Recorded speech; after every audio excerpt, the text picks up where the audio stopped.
I've collected a bunch of things that I can use to start to add texture to my work in collage.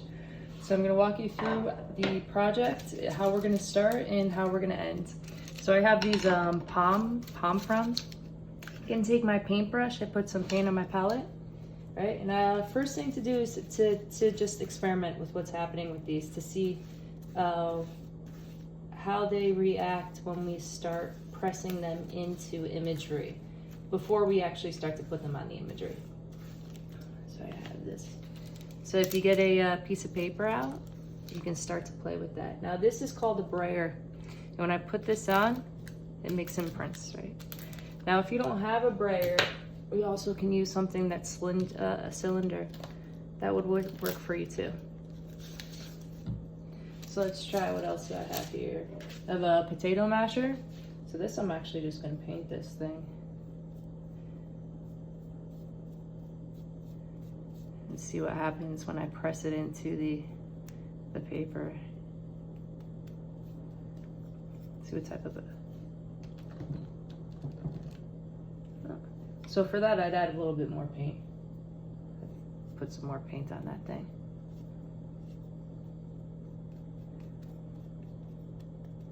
So when you look around for your texture objects, look for things that can also act as a stamp. Just like this. As you work your way through, you'll see that you will need to add extra paint. And this is acrylic paint, so it gets plastic.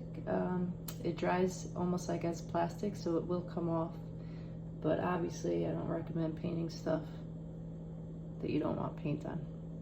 Okay, let's see what happens now.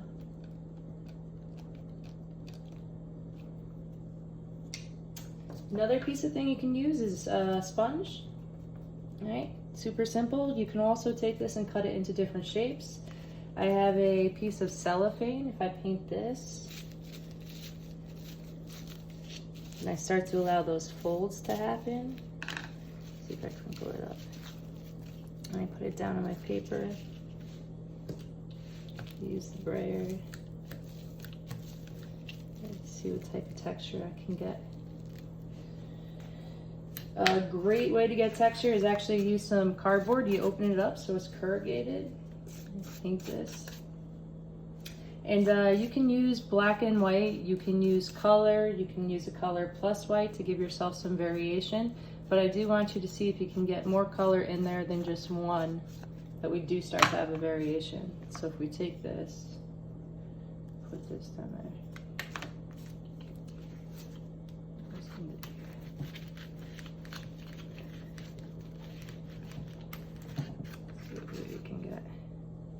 Which is a nice repetition of line.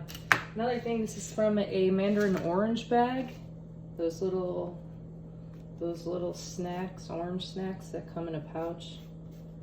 What are they, clementines? Come in and see what happens when I imprint this. So this is all about experimentation, right? Looking around your house and seeing what you can find to use as imprints. Now, after you've kind of figured out what things do and what they look like, right, we're going to start to take out some imagery that exists in our magazines or in some of the materials that you've cut out for prior projects, right? Those image libraries. And I want you to work directly on top of here. So if I'm going to work on this image, that's something I'm considering to use in my collage, right? I'm going to do exactly what I did prior. Get some paint in here. Now I also can use text areas. Now that becomes actually a texture I can take out. The other thing too is that if you're on an open page of a magazine, see what happens when you turn that and you allow it to press into there. If you get any texture that's working for you. So as you experiment on top of your images, the next thing you're gonna do is we're going to start to cut stuff off and put it together. So this is a collage that I am working on from earlier today. So I had this image from the magazine that I put that potato masher on. I got some of that mesh on there. Then I wanted to use, you know, I cut this out of another image here, right? And I was looking for kind of ways to isolate this information, right? To kind of make it a whole, to create unity. And what's nice here is that there's a contrast of the texture, but then an area where we have this smooth, unified blue. Consider that when you start putting your work together. The other thing too is that think about foreground, middle ground, and background, right? That we can start to build space and layer our imagery.